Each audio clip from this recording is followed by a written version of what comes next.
Hi everybody, welcome to the Friday Groom and happy Halloween. I really appreciate you guys being here.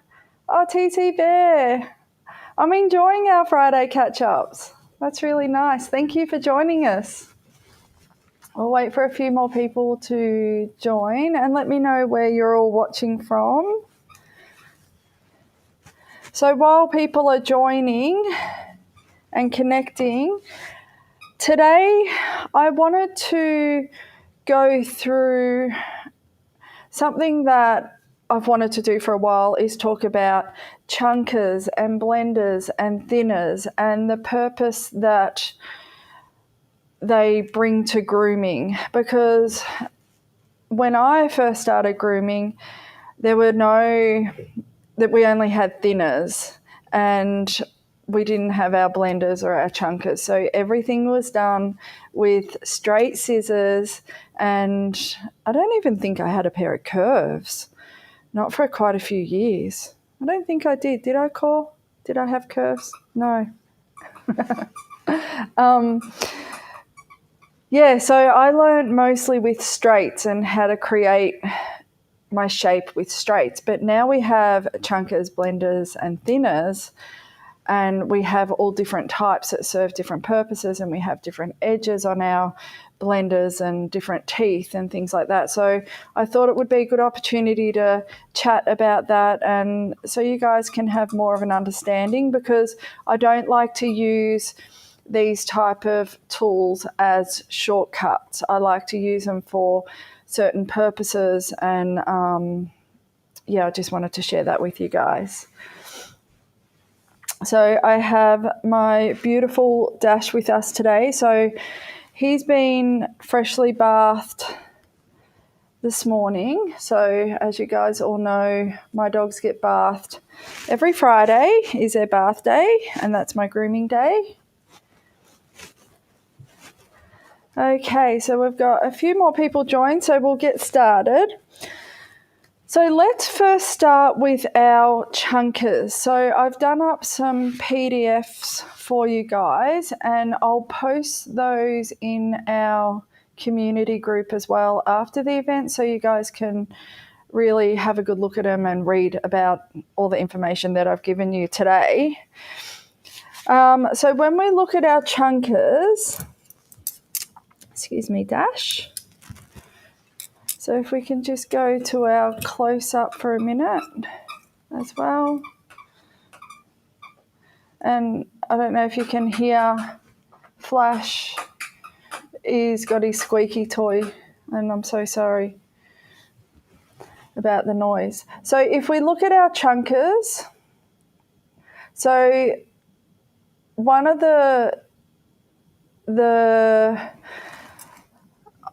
like how we identify a chunker is by the teeth. And if you look at those teeth, they're really far apart. So they let in a lot of hair. So when they come through that blade and it's coming through this area through here, the top, where it meets the spine of the chunker, that's quite big, that hole. So that's going to allow a lot more hair into the blade. So we're just going to try and get that better focused for you guys.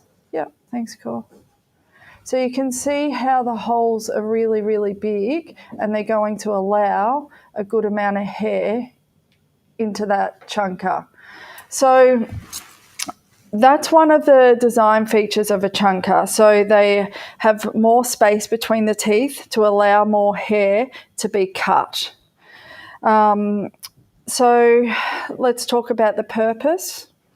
So I prefer to use chunkers to block in our shape, because it will remove a lot of hair at once. So when we're going through our coat, it's going to remove a decent amount of coat straight away. So it's great for blocking in our dog's shape, and especially for our really dense curly coated breeds, so like our Kerries, our Bichons, our Poodles. When I'm grooming a Kerry Blue, I'll definitely use our chunker to block in our dog's shape and the angulation, and then I'll go back through with my straights or my blenders, depending on what look I'm going for that day. If I need to blend it more, if I want to create more of a sculpted look on that back leg.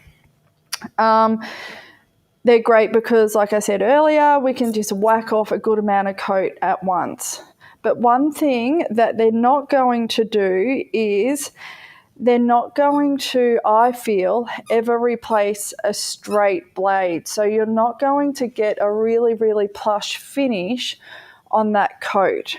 This is just what I believe, especially with our Bichons and our Poodles. So it is going to leave hair, longer hairs in the coat as well, because it's allowing a good amount of hair in the blade, but it's not cutting straight off like a straight scissor.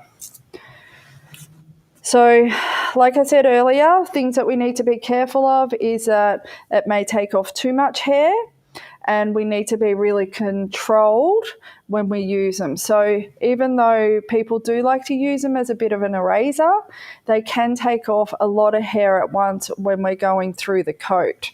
So if I get Dash to just stand up from his little nap. Come on, buddy, up your pops. Put his little grooming loop on so he doesn't fall back to sleep. Okay, so if we look at his little back leg,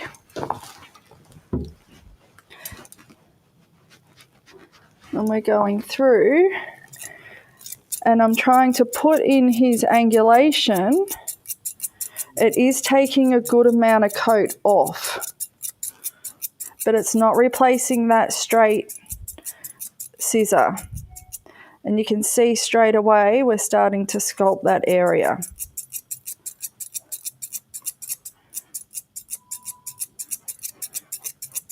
And if you guys have any questions, definitely pop them in the comments below and I'll answer them live for you. And I still like to scissor with the top third or the top half of the scissor. So I won't come in with my chunker through here to scissor this part. I'll always move back so I'm more controlled. So you can see how much hair it's actually taking off. So one thing these chunkers can do, they can create holes really fast. Okay, thank you, Dash. Okay, so let's look at our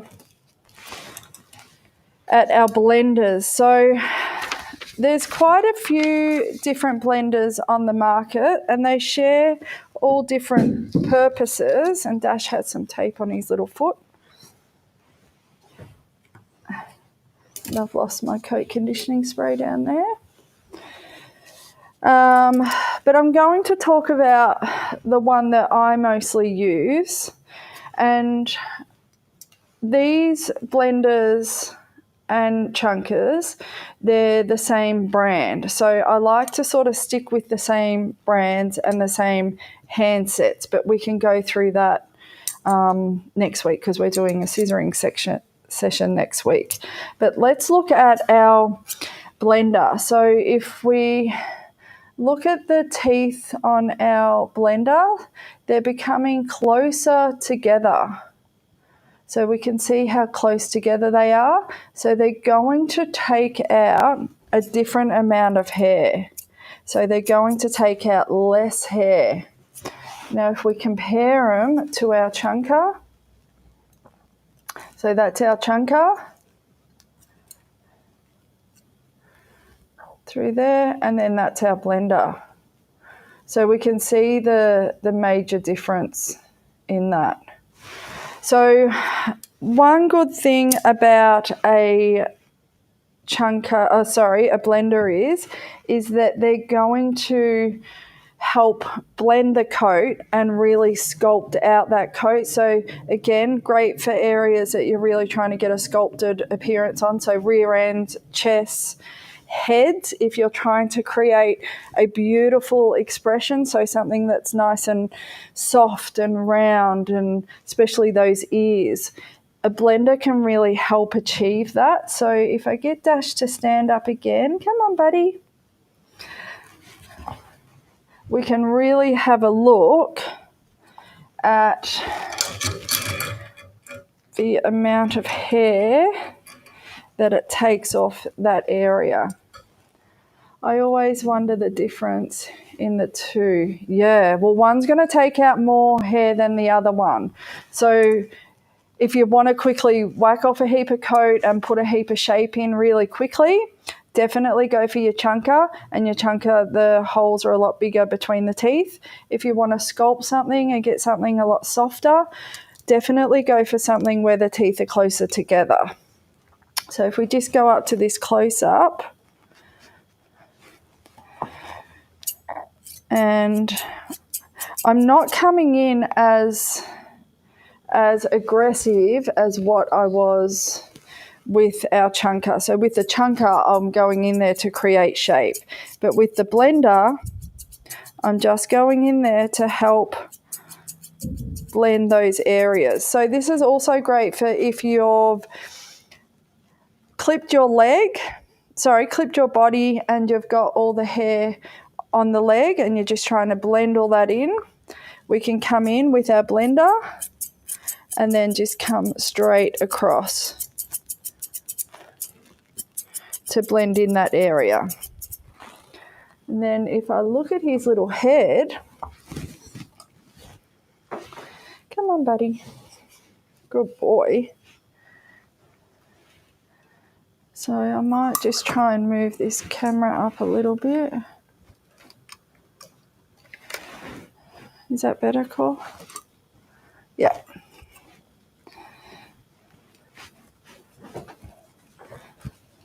Okay, so if we look at this chunker, when we're coming around, we're creating shape. So I'm actually cutting in that shape around his head. And we can see it's creating that really sharp line as we're coming around his jaw into his cheek area.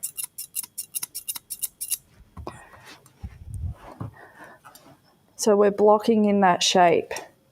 And then we can come in with our blender and then just soften those edges. So we don't want to reshape what we've just blocked in. We're just softening that area. And it's a different cut. With the chunker, I'm really getting in there. But with our blender, it's really, really soft.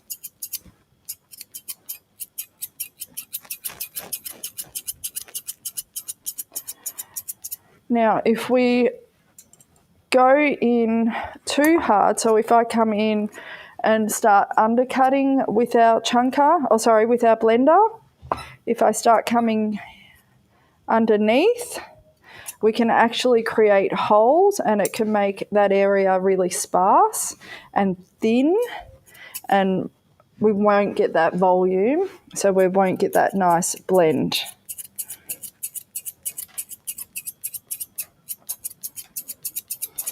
Okay, so let's have a look at some different types of blenders while I've got Dash here.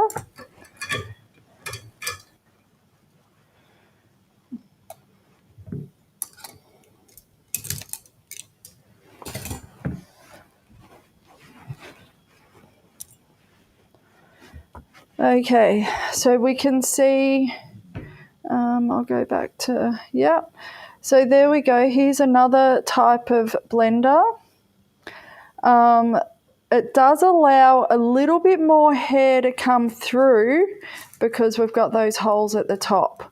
So I know when I bought this blender that it's going to allow a bit more hair to be cut because the hair will come up into those little holes. If it didn't, it wouldn't take out as much hair. But let's have a look and start. Oh, up you get, buddy. Oh. Dash doesn't like to stand when he's groomed. Okay, so let's blend around his little ear. So we can see when it comes up into the blender, see how it comes up into the top of the spine area? And then just coming around to blend. And because the teeth are a lot thicker on this blender, it's definitely going to take out a lot more hair. So for me, this is more of a scissor. So I know that it's going to take out and really cut that hair. And on this blender, it is a beveled edge and there's a micro serration on it. So it really picks up the hair as I cut. I actually really like this blender. And coming around. So you see how it just starts to really soften that area, as well as taking a good amount of hair off. Now, when I use my blenders, I don't like to bounce as much as I would when I'm using a chunker. So when I'm using a chunker, I'm really getting in there and it's that action. When I'm using my blender, it's more of a soft and not bouncing as much. Okay, so let's look at this blender. So the teeth are finer and they're closer together. So we can still use this as more of a blender and a thinner, but we can see the teeth are so close together that it really gives that nice fine cut. So if I comb all this up, and it just takes off small amounts. So just tipping that coat.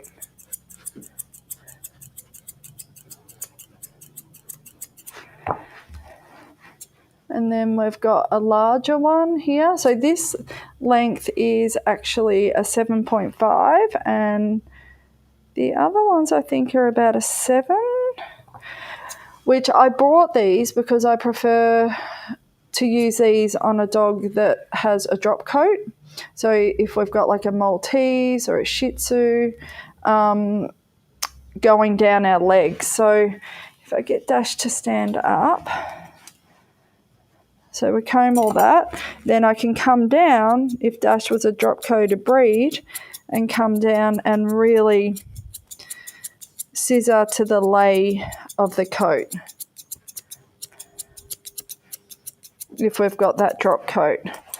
So one thing about our blenders is as well that we need to be really careful that we don't overuse our blender as well, because again it can create holes in the coat straight away and we don't want to make the area too sparse. We still want our curly coats and our drop coats to have a lot of substance about their coat. So that's really one thing that we need to be careful of. So let's look at our thinners. So we've got our thinners, and again, this is the same brand as our first blenders and chunkers. So they're good examples because they go to all different. So we've got our chunker, blender, and then our thinner. So we can see how close the teeth are together. Now these are a 48 tooth. So they're really, really fine. So great for blending and thinning out coat and bulk reducing. So let's just go through the two different techniques that we can use our thinners on. Excuse me, Flash. Good boy. Okay, so if we're blending, now this is something really important, because if you're doing heads and you find that you're mostly using your thinner, but all of a sudden, especially around the muzzle, that the hair is becoming really sparse and really fine, you need to change the technique of how you're using your thinner. So when we go with the coat, so we're going in the direction of the lay of the coat, we are blending that coat. As soon as we come up, so if Dash had a lot of hair in that cheek area, I can come up, do one snip, comb out that hair. This is what we call is bulk reducing. So we're using our thinner for two different purposes. So if we take that technique, and if we're coming up on that, and we're blending but coming up and under on that muzzle, all of a sudden we're bulk reducing, and I've just taken out that much hair in his little muzzle. And that's a lot for a little dog. So when we're really blending this muzzle, we're going to go with and blend it out, not up and under. So they're two different techniques. So we can bulk reduce on our eye area, so we can come in against the grain and bulk reduce that hair, and then in that stop area we can go with and blend. So it's really about understanding your different techniques and when to use them, especially on different coat types. So we're not going to bulk reduce on a dog that has a really thin coat or a single coat. So we're not going to bulk reduce on a Yorkie, let's say. We're always going to use blending techniques on that. Okay, so let's talk about how we are going to open and close. You can lay down now, doll. Lay down. How we can open and close our chunkers, our blenders, our thinners. Because when I teach, and sometimes a student will just open up a blender and then they can't close it. So I don't know if this has happened to you guys, where you can't close it and the teeth are getting caught. This is because you're doing the cutting action of a straight or a curved scissor, where you're putting a little bit more pressure on the thumb when you're opening and closing. So what we need to do is, when we open and close, we need to just gently move our thumb. We're not putting any pressure. It's a natural movement of the scissor. We don't want to create any tension where the teeth are going to catch on that bottom blade at all. So it's ever so gently. So this is another technique that a lot of people don't really realize when they pick up a pair of blenders, especially these ones. So we really need a relaxed motion when we open and close. This is very important that they don't get, there we go, close up. So they don't get caught as I'll go around this way, so we don't get caught. See how loose I'm opening and closing? There's no pressure, it's just up and down. But if I'm using a pair of scissors, I'm going to put a bit more pressure on and cut up and down. When I'm using a thinner or a blender or a chunker, it's just ever so gentle, because we don't want those teeth to catch. Does that make sense to everybody? I hope so. Because it's happened to us all, where the teeth catch and you're in a hurry And you're like, oh, what am I going to do? Our last blender I wanted to talk about was our curved blenders. So I love these little guys. They don't have a really gnarly curve on them. They're just really soft. So great for muzzles, ears. They're really great for ears as well. So to really help create that shape. So when we're using our chunkers, our blenders, and our thinners, I like to use a process where we're blocking in the shape. So we're going to use a chunker. When I'm going to blend an area, I'm going to use a blender. So I'm looking for a blender where the teeth are closer together. When I'm looking for a thinner, I'm looking for teeth that are really close together. And for me, I like the teeth that are a little bit longer so they can really go into that coat if I'm bulk reducing areas such as like a Border Collie's pants area, and we need to take out a bit of bulk because it's going to be easier for the owner at home. So we need to think about the purpose and the function of the tool when we're buying our chunkers and our blenders and our thinners, because I do have a lot of students that continue to ask, what do I need? Well, do you need something more for heads because you want to create more of a soft expression on that head? Well, then you need a blender, and you probably need something that's a little bit smaller than, say, our 7.5, and then we've got a 7. So you might need something that's a bit smaller. So really think about the purpose that you need your blenders for before you purchase them. And I like to ask as well, and especially when I'm at an event where there's lots of scissors, I always like to ask the people that are selling the scissors.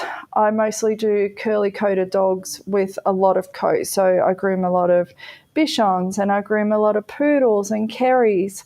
So what have you got that's made for curly coats? Because companies are bringing out scissors for those certain breeds. Or when you're buying thinners, do I need a thinner for blending? Do I need a thinner for bulk reducing? Do I need a thinner because I only do gun dogs and spaniels. So do I need something that has a really super fine tooth so it's not going to leave any marks and I can really transition from the clipped area, especially on the back of the head on a gun dog, coming into our neck area? Do I really need a fine tooth thinner for that? So I really hate it when people waste money on equipment, and I always tell, especially my students, think about the purpose that you need the scissor for, that you need the comb, that you need the slicker. So what do you need before going out and spending a ton of money? So with that, I always like to give you guys as much education as I possibly can about the equipment that you are using with your grooming process every single day. And keep in mind, like, I do have a lot of scissors and a lot of blenders, but I probably mostly use like the same 4 pair of scissors. Like, I'll use a curved, a straight, a chunker, and a blender and a thinner, and that's it. I tend to sort of stick to the same brand, and I don't stray out of that. I like to be comfortable. But there were no questions. That's a pretty quick session for us today. If you do have any questions when you're rewatching this, definitely pop them in the comments below and I'll get back to everyone. And I'm going to pop in as well all the blenders and the chunkers and the thinners that I've got here today, just so you guys can have a look, and they're all at different price points as well. So you don't need to spend a lot of money on your equipment, and you don't need to have equipment. Use your equipment until it's nearly gone and you feel like you need to upgrade, because you end up with like 20,000 pair of scissors. So Yeah, oh, Anne. Oh, hi, Anne. Beautiful. I love Anne. She has the most beautiful English Cocker Spaniels. Yeah, so that's a quick short session for you guys today. I don't know why my dogs are growling.